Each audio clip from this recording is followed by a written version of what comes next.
Hi friends, வீட்டில் தைக்கிற டெய்லருக்காக சொல்கிறேங்க. இந்த மனவேதனை ஒரு அம்மாவுக்கு நான் ப்ளவுஸ் தைச்சி கொடுத்தேன் போன வாரம்.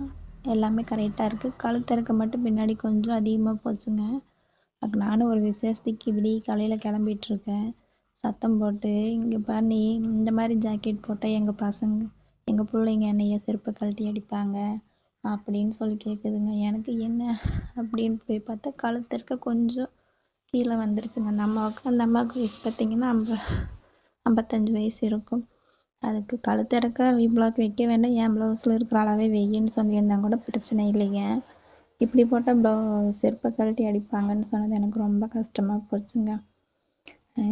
நீங்கள் ஏதோ ஒன்று இப்படியே சொல்லிகிட்ருக்கீங்க, நான் தைக்கவே இல்லை, நீங்கள் வெளியே கொடுத்து தைச்சிக்கோங்க, அதை கொடுங்க நான் ஆல்ட்ரேஷன் பண்ணி தர்றேன் அப்படின்னு சொன்னேன். அப்படியெல்லாம் ஒன்றும் இல்லை, சும்மா தான்